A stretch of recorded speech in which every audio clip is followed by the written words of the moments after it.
From the Kiss 92.5 studios in Toronto, Canada. Are you ready? Ladies and gentlemen, This is Roz and Mocha.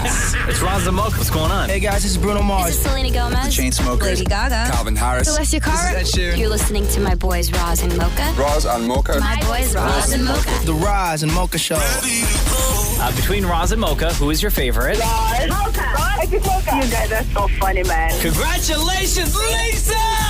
Wow! You just won $1,000. It's amazing. Y'all just made my entire morning. Keep it up. You guys are awesome, man. This is the Roz and Mocha Show podcast. Roz and Mocha's Fix My Life. What advice can you guys give me? Okay, so my question is, Got a problem you can't fix? Roz and Mocha got you. Adam, hello. It's Roz and Mocha. How are you? Hi, good morning, Roz and Mocha. We understand I'm you are doing good. stressed. I need some help. Like, how do I find balance between family and independence? Family and independence. You wrote, it says, hey, Roz and Mocha, fix my life. Living with my parents has never been my preference, as I value having my own space and making independent decisions about my living arrangements. Currently, my wife and I are selling our 1+1 bedroom home in anticipation of moving into a new townhouse. While staying at her parents' place, who are currently overseas, her mom expressed the idea of moving in with us once we settle in our new place to save on rent during their potential travel next year. Although I appreciate their help and understand the short-term nature of the arrangement, I fear that our independence and the vision of starting our own life will be compromised once they move in. While I am willing to give it a try for a few months, I worry that our autonomy and the joy of creating our own life will be overshadowed. Despite my concerns, I'm conflicted about being perceived as an unsupportive son-in-law. Yikes. Yeah. So have you Am I talked the to worst? your wife about this? Yes, I have. And? I mean, I know that she really likes and enjoys living with her parents, and so I respect that. But then I did tell her how much I really want a life with her, not anybody else. Yeah. What did she say about that? She gave me a bit of silence and then okay. So I think she takes it into consideration. So wait a second. So your in-laws want to, what are they looking to get rid of their house in this, like here? Is that the deal? And then just live with you guys, and then when they travel, they'll just be away? Exactly. So how long out of like a calendar year would they say that they would be living with you guys? Well, they are retired, so they can travel as much as they can. But I think they will be away 3 to 6 months a year. 3. You think? So it's not even guaranteed It's yet. not even guaranteed. No. Right. And your wife is actually it sounds to me like she's quite excited about having your parents move in. That's right. That's right. Yeah. She is But happy. is I the don't know townhouse if that you're you gonna guys win. are moving into, is it even like big enough for 2 Oh. more people? Yeah, it's capable. So we're moving Yeah? from a 1+1 to 3. So Oh, there's no okay. excuse. But like, well, I don't know, no, like, do you no. have any kids or anything like that? We don't have kids yet. Okay. Are you going to? Planning on it? Not planning. No. Should I? I don't No, know. not at all. I'm just Okay. asking about like logistics Okay, and so, living in close proximity to So one another. you don't have any kids. You're not necessarily planning, but are you doing anything to prevent them? No. Okay. Okay, so, yeah, bro, I don't know if you can win. Your wife sounds very excited to have her parents move in with you guys. How long have you? I don't or know if you're going to win. how long have you been married? 2 years now. Yeah. 2 years. Okay. And how long has that been the amount of time that she's been out of the house, out of her parents' place? Yes, that's basically the only time she's been away. And is this the only time that you've been away as well from No, your parents? longer. I've been independent for way longer, since wow, yeah. university almost. So you need that. I think in order for this to happen, you both need to be on the same page. Yeah, because man. what's going to wind up happening is then the angle of all of this is going to be her going to her parents saying, Adam doesn't want you to move in with us. Yeah. I really don't want that. Yeah. Yeah. And then you're the enemy. Yes. I'll be the bad guy. You will And then be guess what's going to happen? They're still going to move in. Yes. Right? Yes. And it's just going to be awkward. And then here you are, Adam, feeling uncomfortable in your own home. I know. I thought I would just need to have a man cave. I think that, but then your father-in-law is going to be down there with you all day. Yeah, look at us in the man cave. Yeah, you guys are going to... Right, you want to watch basketball, you want to watch golf? You don't need a man cave. You know what you need to do? Keep the current condo you're living in. And give them the house. Might as well. No. I think in order for this to work, you and your wife have to be united on it. Yeah, man. You really do. And I think that you need to have more conversations and just really lay it out. And that this isn't a decision that you're making for yourself, that this is a decision that you think will be best for the two of you.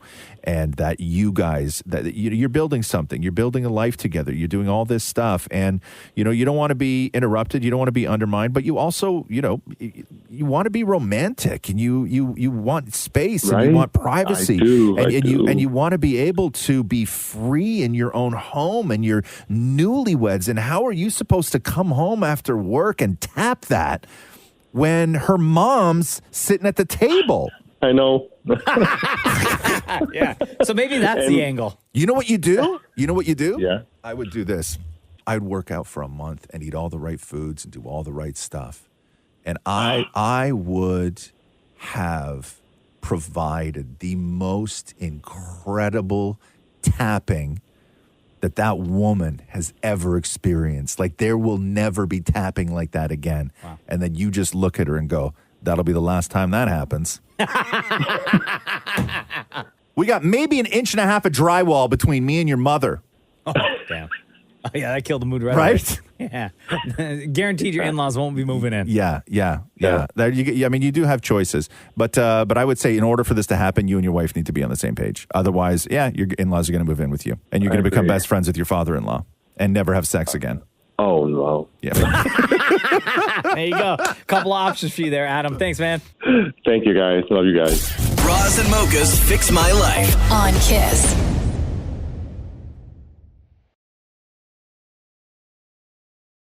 Julia, hello. Roz and Mocha's Fix My Life. Julia, what the hell is going on? Hey, I work for a bunch of morons. Same. Wait, you said for, not with, right? Right, true. You wrote us this. Hey, Roz and Mocha, Fix My Life. I work for a large company, and the store location has such an inefficient and disorganized management team. The store lead is literally senile. How do I learn to suck it up and put up with all their crap in order to keep my full-time benefits? I love what I do and the other people I work with, but this company is draining me and has the most stupid policies, especially when the store lead picks and chooses what policies they want to follow day to day. Do I just bite the bullet and find another job, or am I being dramatic and unreasonable as management tells me that I am? Wow. So give us some examples. There are, conflict of interest kind of things because it's a retail store. And if you work for us, you can't work for another company. But the store lead has no problem if her favorite employees can do whatever they want, and they can have conflict of interest. They can take tips and gifts from customers when that's not allowed.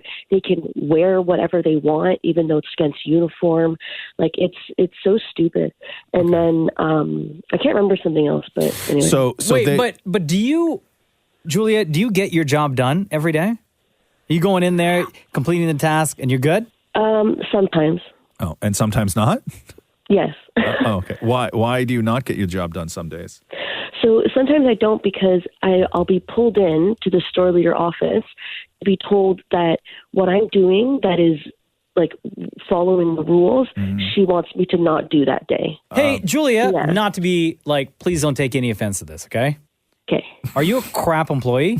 Do you suck at your job? No, honestly, and I'm not even trying to boost myself for whatever. I'm a very, very, very good employee. Okay. So you don't like it that they they give sort of permission to other employees that they don't give to you, as far as being able to do other stuff, the way you dress, the way you act, what you do, all this other stuff, right? Some employees get that treatment, some don't, correct? Yeah. And this is all the decision from the top down. It's all upper management, right? Yeah, Like, literally, my store manager said to me once, you work for me, so I don't care what any policies say. You're going to do what I want you to do. So if I want you here and I want you doing this, that's what you're going to be doing. Okay. I mean, is it out of what you would normally do, or like are you being asked to do things that you feel are way out of the scope of what you were hired to do? Yes. Yes. Like Really? what? Like what? So we have different departments in our store, and when you are assigned to one department, you're not allowed to do any work that is in a different department, because your contract will say you were hired for so-and-so department. You will only perform so-and-so department tasks when you are allocated and assigned to that department. But do they not have the ability to move you from department to department? It depends on what hours of labor they're using. So if you're in the hours of labor for one department, they cannot, by contract, make you work in a different department while you're on. Is this a union place? No. Okay. I highly doubt that a company you work for that is not a union company has given themselves the inability to move employees from department to department. But that's what, like, for example, my contract says that. Like, I'm hired to be in one department, and they can't ask me to do stuff that's for a different department if I'm in the other one. Okay. I know that's kind of confusing, but that's how it works. Yeah, I doubt that I think that if you had a lawyer go through that contract, you would plainly see that they are able to do whatever they want to do. Okay. Guaranteed. They're like no company is going to shackle themselves with that limited ability to move employees around. Okay, fair enough. I think that you either haven't read it fully or you're sort of misunderstanding some things. But anyway, listen, if there's nobody to complain to, like if this goes all the way up, like to your senile boss, and there's nobody above them, I don't know what your other options are other than to sort of suck it up, because it doesn't sound like you're being like grossly mistreated. It just sounds like you're dealing with morons. So thank you for saying grossly mistreated, because that just reminded me of something. So there are times when we will be verbally abused by customers, and our manager will come out and she will agree with the customer. She will give them everything that they wanted, and then she won't say anything to us, but then it makes us look stupid when we tell a customer, you can't talk to us this way and expect to get blah, blah, blah. But then the manager comes out and says, oh, I don't know what they were talking about. They're not right to do that. Let me do this for you, blah, blah, blah. And then they still give us a review online anyway. Okay. Damn. Yeah. I don't even know what you're selling at this store, but it sounds like a terrible place to work. Yeah. Like, Julia, is there an option for you just to straight up leave and go work somewhere else? I could, but like I would have to like change locations but like I love everybody I work with, and sounds like management. It. Yeah. Okay. Except for the morons who are running the place. I think maybe you just need somebody to listen to you. Like it feels that you're not willing to leave. It's none of this is causing you to be like you're going to walk in and you throw your apron on the counter and be like, I'm out of here. If you wear an apron, I don't know what you do. But it doesn't sound like you're at that point. It just sounds like you're frustrated. And I think that there's probably, if you're frustrated, there's probably other people that are frustrated. And if anything is going to happen with management, it's not going to happen on your own. You need to get all the other people who feel the same way you do, and you need to go at this as a group. Oh, okay. Cool? Yeah, that makes sense. All right. Thanks, Julia. Thank you, guys. Bye. Take care. Roz and Mocha's Fix My Life. What advice can you guys give me? Okay, so my question is... Got a problem you can't fix? Roz and Mocha got you. Jen, hello. It's Roz and Mocha. How are you? Hey, good morning. I'm good. How are you guys? Good. Welcome back to Roz and Mocha's Fix My Life. We talked to you back in November and gave you some advice on an issue you were dealing with. And you were back, not necessarily with an update, but I guess you need more advice. I don't think we've ever done this before. Okay, so Jen, you originally called us because you had a 16-year-old daughter that had you questioning everything about being a parent. She was smoking weed, skipping school, hating everyone in the immediate family. And you said that you couldn't let her go down this path, but you just didn't know how to turn it around because you loved her so much. And I know that when we had talked, one of the things that played heavily into this was just the influence that social media played over her and TikTok and everything else. And but also, the idea that you couldn't go too hard because you would probably wind up pushing her away, and you were in a real tricky spot. So what's going on with you and your kid? Well, you know what? After that talk, she had started counseling, so she was doing that weekly. And then one day, I think I got like a notification from the counselor that the appointment had been canceled last minute. And so I was wondering why. And so it turned out that she had canceled her appointment, and then just basically said, like, it doesn't work.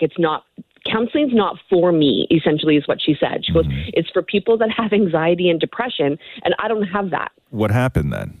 So then she's now refusing to go back. Like, she said that it's not for her. So then, of course, it was just getting worse again. Because I did find that with the counseling, she was communicating better and at least having conversations, recognizing sometimes maybe when she wasn't saying or doing the nicest things, that she would recognize that and, apologize and say, you know what, like, Mom, I'm sorry. Like, that wasn't cool kind of thing, Yeah.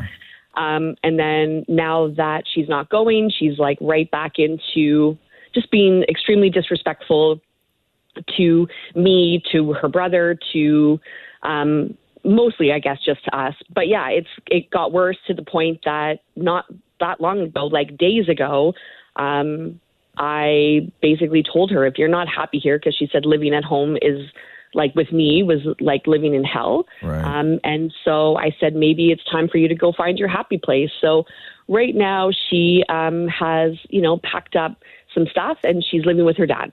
Oh, wow. And what have the conversations been like throughout this entire time with her dad? Like, not between her and her dad, but between you and her dad in updating everything that she's been going through. Yeah, like I think that we're on the same page as far as what our expectations are, and obviously that we're not pleased with. I mean, she's failing school because she's not going, and she's, still smoking weed. And Is the dad's house a good place for her to be? No, probably not. He works 2 jobs, so he works during the day, comes home, sleeps, and then works overnight. So there's like zero supervision then. You got it. So it's perfect for her then. Probably. I think that one of the places where this went wrong is, how did she get the idea that counseling was only for people with anxiety and depression?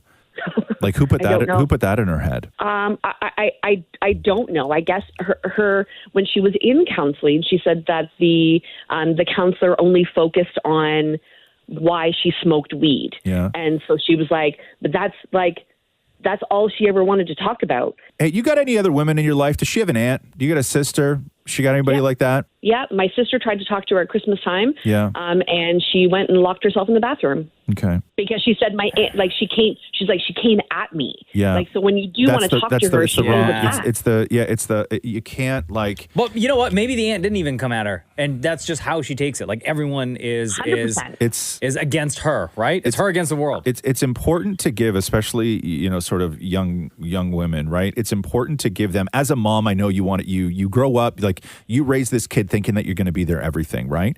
But you have to, along the way, give them sort of other landing pads to go, right? You have to give them other places to go, and you have to introduce them to other people along the way in life where they feel free to go to these people who they feel close with and are also close to you to talk crap about you. Right? Yep. They have to have an outlet, because oftentimes to a 16-year-old, therapy is terrifying because, one, they think that they're screwed up. Two, if they feel that their family's given up on them, so they got to send them to some sort of doctor. But it's really important to give kids, teenage girls, other people in their lives that they can go to, where they feel comfortable and safe and trusted when going to them. Yeah, you have to introduce those people, and you got to do it at an early age. They have to know they have that outlet. Is there another family member that she feels comfortable with or feels close to, like another aunt or a cousin, like someone she could actually kick it with? No. So it's just me and my sister. She talks to my mom a lot. She's pretty close to my mom, but I'll be honest, my mom and I have had some rocky times in the past. That's fine. And I think That's fine. You're the common denominator. Maybe if your kid and your mom get together, the two of them could talk crap about you. 100%. Yeah. Don't let your relationship with your mom interfere with her relationship with your mom. You know what I mean? Right. Like don't let that cloud it. If your mom is good for her and she trusts your mom and she can talk to your mom, start there. Mm-hmm. Okay. Right? Start there. Give her a place to go. Give her a number to call. Give her somebody that she trusts. Because that's what I think that she doesn't have right now. Okay. Okay. Maybe that's what she explain needs. to your mom and go into it with your mom being like, I know we don't have the best relationship right now, but this is my kid and it's also your granddaughter and we both love her. So here's what needs to happen. You don't have to tell me everything. I'm not going to use you as a narc, but she needs an outlet. She needs somebody she can go to because right now she's drowning and she feels she's alone and everybody's turned her back and they want to throw her into a room with a doctor that she doesn't know. And that's devastating to a kid. And so she needs somebody. And she needs somebody who she feels comfortable with, where she thinks that where she feels trusted. Do I try to get her back home? Geez, that's like another conversation. Obviously, I think the safest place for her to be is with you, but yeah, you don't want her to spiral, right? At all. And Zamoka says she's probably better off with you, but is she? Yeah, I don't know. Yeah. Right. Maybe ask your mom for some help with this. Right. Okay. Yeah. Okay. Okay. Well, guys, thank you so much. All right. I really appreciate it. You got it. All the best. Hope it works out. Okay. Thanks, guys. Roz and Mocha's Fix My Life. On Kiss.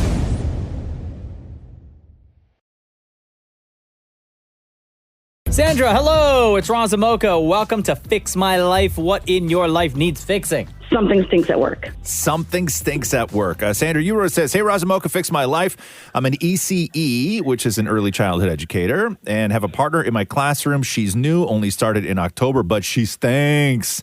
Some days I can smell her across the room, and I don't know how to tell her. We've got a lot of these over the years, a stinky coworker and how to deal with it. What are the ages of the kids that you're looking after every day? They're like grade 1, grade 2. Have any of them made any comments? Have they said anything? No. Because you know how like kids can be like brutally honest sometimes, right? Yeah, no, they haven't said anything. Okay, so yeah, I know that's what I was thinking. Just let the kids do it. No, I'm kidding. I'm kidding. I think your situation at work is a little bit different because you are in a school environment, and school environments have rules. First thing I would do is check with like whoever your superior is or HR, how this stuff should be handled. Because if you tell a coworker that they stink, this is 2024, that can be seen as an act of violence. Yeah, and then the next thing you know, you got some sort of paperwork thing and suspension and all this stuff. So I would first check on that. And then, as we've said many times before, if it's you that has the conversation with them, I think that the right thing to do is to just be sort of like empathetic, but be blunt and do it privately. They always say to offer help, but I don't know I think to me that would be even more insulting. Hey, listen, if you need help, let me know. Yeah. Like, what are you going to do? But I think that the rule is to just be empathetic. So, keep their feelings in mind, but you have to be blunt. Like, don't do hey, have you noticed sometimes when you come in here, it stinks a little bit? Like, you can't do that stuff. But right? I think that they would appreciate the choice of words, like the honesty behind it, rather than like kind of jumping around the conversation. Yeah, I don't know. In the past, when I bring something up with her, she doesn't seem to take it very well, even when it's like work related. Yeah. So it's putting me in a tough spot because I don't feel like she's going to receive it well. Have you talked to anybody else at work about it? Yeah. What's everyone else saying? They see it too, or they smell it too. Yeah, and no one says anything. What about your boss? She feels like she's not going to touch it. Like it's not. Oh, so she knows. Yeah, she knows. I've talked to her about it too. Yeah, schools are a weird place right now. Like, God. Is it something that you could escalate then beyond your boss? But like let your boss know, like something's got to be done. No, there's no one really above her. So do you know what here's the thing you have to think about in these situations, right? What's the best that can happen? What's the worst that can happen? What's the best that can happen if you have a private conversation with her is she's like, oh my God, I had no idea. I'm so sorry. Whatever. She changes her habits, fixes the problem, whatever it may be, right? Right. What's the worst that can happen? I don't know. I mean, she files a complaint? Turns it around on you, starts accusing you of harassment, starts, like you're in a school environment. Like you got to think about all this stuff, right? And you know, other places have done the thing in the past, which I think is bad, is a terrible idea, which you tell your boss and then the boss sends everybody a memo. Hey guys, just want to update everybody on like the policies at work, and you know, we're going to talk about parking. We're going to talk about coming in late. What happens when you forget your pass card? Also hygiene, right? You can't do one of those, and you can't like leave an anonymous note on their desk. You can't do any of that stuff. Like the only way to tackle this problem is to have a private one-on-one conversation that is, you know, like I said, empathetic but blunt.